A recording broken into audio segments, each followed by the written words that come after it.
Muy buenos días, muy buenas tardes, muy buenas noches. Mi nombre es Emilio Renzi y a continuación vamos a hablar muy brevemente del mito griego de Edipo. Todo comienza el día en que Yocasta le anuncia a su marido, Layo, el rey de Tebas, que estaba embarazada y que por lo tanto iban a tener aquel hijo que habían esperado durante tanto tiempo. Muy feliz, pero a la vez ansioso por saber qué le depararía el futuro a su amado hijo, Layo decide recurrir al oráculo de Delfos, que era un ámbito religioso al que los griegos recurrían para conocer sus futuros. Los oráculos eran, vamos a decir, atendidos por una pitonisa. Pues bien, Layo va al oráculo y, por cierto, muy lejos de lo que esperaba, la pitonisa le augura un destino funesto. Le dice: vas a tener un hijo, pero ese hijo te va a matar. Y además, se va a casar con tu mujer. La fuerza del destino le planteaba a Layo un callejón sin salida, como quien dice: ¿qué humano, aunque fuera el rey de Tebas, el mismo rey de Tebas, podría oponerse a la voluntad de los dioses? Como se imaginarán, a partir de ese momento, Layo no pensó en otra cosa más que en sacarse a ese niño de encima. Transcurren entonces los 9 meses del embarazo y el niño nace. Antes de contestarle a Yocasta qué nombre había pensado para esa criatura, Layo se apropia del niño y se lo lleva con el objetivo de quitarle la vida. Pero no se anima y se lo entrega a un soldado que trabajaba en su corte, para que fuese ese soldado precisamente el que llevara a cabo el trabajo sucio. El soldado entonces se lleva al niño al monte Citerón y, o mejor dicho, pero en el momento de quitarle la vida se compadece. Decimos compadece entre comillas porque el compadecimiento, vamos a decirlo así, no es muy suave. Le agujerea los talones y lo deja colgado de una rama. El niño, como se imaginarán, lloraba mucho, a tal punto que un pastor llamado Forbante, y que andaba precisamente pastando a sus abejas por ese monte Citerón, lo escucha llorar, va a verlo y lo rescata. En el camino de regreso a su patria, se cruza con la reina de Corinto. Es necesario decir que esa reina era estéril. Y al enterarse de las condiciones en que Forbante había rescatado a la criatura, no tiene mejor idea que comprárselo por unos mangos. Contenta con su compra, se dirige de vuelta a su castillo y le plantea la situación al rey Pólibo, que lejos de negarse, acepta la idea de adoptar a la criatura. Deciden precisamente adoptarlo y nombrarlo Edipo, que significaba el de los pies hinchados, porque así le habían quedado luego de que Forbante le agujereara los talones. Pues bien, pasaron 18 años. El niño deja de ser un niño y crece con todas las cualidades, de las buenas y de las malas. Porque si bien hay que decir que era un pibe sano y fuerte, también hay que decir que solía mostrarse como alguien impulsivo y soberbio, características típicas de un príncipe, porque él, aunque no lo sabía, era un príncipe. En esos tiempos empieza a circular un rumor, es decir, que existían los rumores antes que real. El rumor decía que Edipo podría no ser hijo de Pólibo. Al enterarse, lo primero que hace Edipo es irle a preguntar a Pólibo, pero Pólibo, el rey, lo chamulla. Más allá de eso, Edipo continúa con la sospecha. ¿Y a quién recurre? Al oráculo. Como ya sabemos, la pitonisa no miente y le advierte respecto de su verdadero futuro. Matarás a tu padre y te casarás con tu madre. No podés zafar de eso. Para no cometer semejante error, Edipo decide huir de Corinto. Lo que no sabía, lo que no podía saber, es la verdad ineludible de su aciago destino. Quienes creían a sus padres no lo eran. Creyendo tomar distancia de su patria, lo único que logra es acercarse. En el regreso a Tebas, agarra por un desfiladero. se cruza con una comitiva real que de alguna manera lo prepotea para que se corra del camino.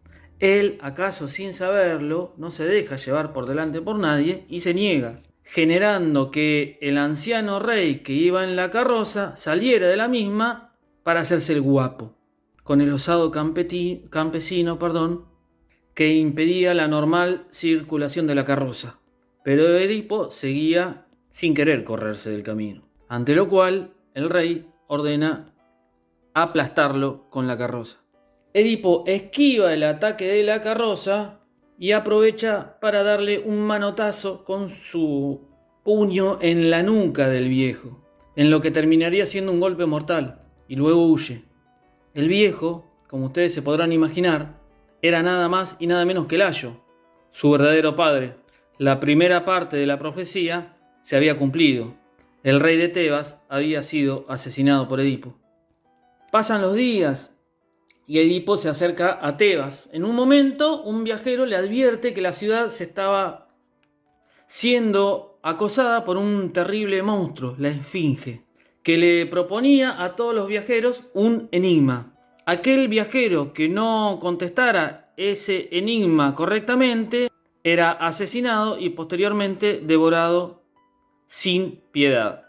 Le cuenta de paso que Creonte, quien era su tío, el rey suplente de Tebas, había prometido la mano de su hermana Yocasta, o sea, la mamá de Edipo, y consecuentemente el trono de Tebas, a quien lograra vencer al monstruo y consecuentemente liberar a la ciudad de semejante flagelo.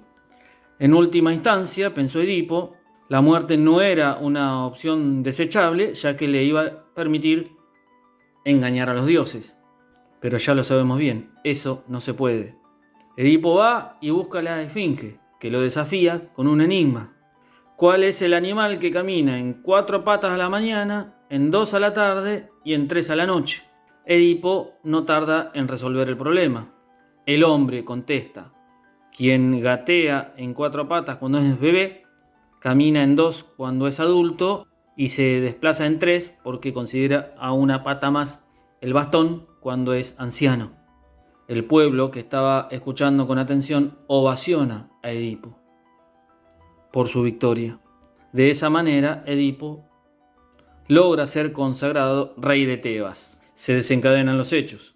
Al poco tiempo, Edipo se casa con Yocasta, que dicho sea de paso, le había gustado porque se dice que era muy linda. La segunda parte de la profecía, entonces, también se había cumplido, porque Edipo se termina casando con su madre. Pero no termina ahí la cuestión, porque además tiene con ella 4 hijos, 2 hijas, Antígona e Ismene, y 2 hijos, Eteocles y Polinices. Parecía que andaba todo bien, hasta que un día cae Tiresias, el adivino del pueblo, con malas noticias, ya que anuncia que la peste se había declarado en Tebas, lo cual, como se imaginarán, también traía malos augurios. ¿Qué hacer?, se pregunta Edipo. Entonces decide, como también se imaginarán, ir al oráculo, a preguntarle. Cuando vuelve estaba pálido. ¿Presentía algo quizás? La pitonisa le había contestado que los males de Tebas se debían a que todavía no se había encontrado al asesino de Layo, o sea, Edipo, pero Edipo no lo sabía. Es decir, no sabía que era a Layo a quien había matado, o en última instancia que Layo era su padre. Convocados al palacio a los soldados para trabajar en la cuestión, ya esto se parece también a un policial, convocados los soldados entonces no lo reconocen a Edipo, porque había pasado mucho tiempo del suceso. Aunque por la fecha del asesinato, Edipo empezó a sospechar y se preocupó. Recordó 2 cosas que fueron terribles para él. Primero, al oráculo de Corinto, que le había dicho: matarás a tu padre y te casarás con tu madre. Y después los rumores respecto de que Pólibo en realidad no era su padre. Al toque va entonces y le pregunta a Yocasta. Y Yocasta primero duda, o se hace la que duda, pero luego recuerda la historia de su hijo muerto, aquel niño, del origen de la historia. Le cuenta la secuencia de la orden de Layo a un soldado. Entonces va y busca al soldado, que ya era viejo. El hombre le termina contando que en realidad no se había animado a asesinar al bebé y que lo había dejado abandonado en el monte Citerón. Entonces, ya perdiendo un poco la paciencia, va y le pregunta a Tiresias, para que a su vez le pregunte a Pólibo qué había sido o cómo era que se había dado la primera niñez de Edipo.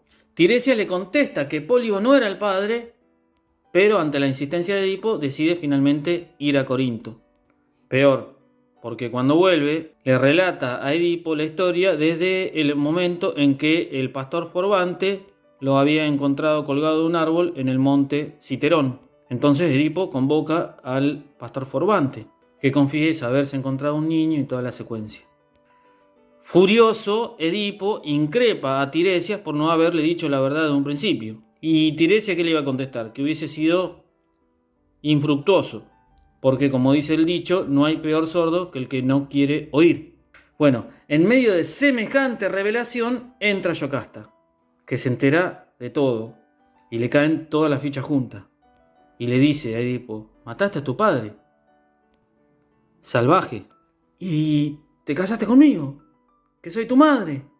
Edipo entonces era 2 veces culpable, de asesinato y de incesto. ¿Pero cómo?, se preguntaba Edipo, y es una buena pregunta. ¿Pero cómo habría podido escapar al designio de los dioses? ¿Puede ser culpable de eso él? ¿Él es el responsable? ¿O los dioses que determinaron tan terribles designios? La suerte o el destino, de todos modos, ya estaban echados. Antígona en ese momento llega envuelta en llanto para anunciar que Yocasta se había ahorcado. Ante tanta desgracia, Edipo retira el cinturón que Yocasta había usado para ahorcarse y se arranca sus 2 ojos con la hebilla de ese cinturón. Ante la pregunta de Antígona, responde: estaba ciego cuando tenía 2 ojos, Antígona. ¿Qué me importa ver ahora? Cuando creemos que decidimos nuestros pasos, son siempre los dioses los que nos están guiando. Edipo finalmente renuncia a su trono ante Creonte. Ayudado por Antígona, con la esperanza de liberar a su patria de las desgracias por él generadas, se va de Tebas. Así, en principio, termina la historia de Edipo. La historia de Edipo, pero no la de las desgracias de su familia. Cuenta el mito, en una de sus inéditas versiones, Edipo pasaba sus tardes mirando a través de las ventanas con sus ojos ciegos, mientras escuchaba esta canción que le gustaba mucho.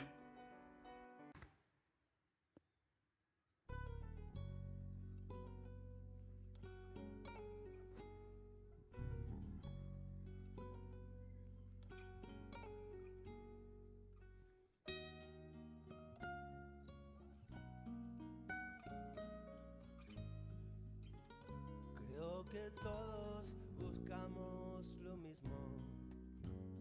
No sabemos muy bien qué es ni dónde está. Oímos hablar de la hermana más hermosa que se busca y no se puede encontrar. La conocen los que la perdieron, los que la vieron de cerca irse muy lejos, y los que la volvieron a encontrar.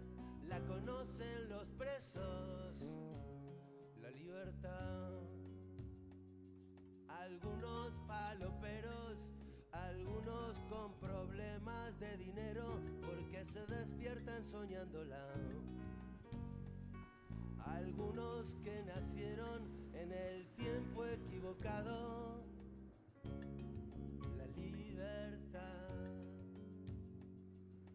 Todos los marginales del fin del mundo, esclavos de alguna necesidad. Los que sueñan despiertos, los que no pueden dormir. La libertad.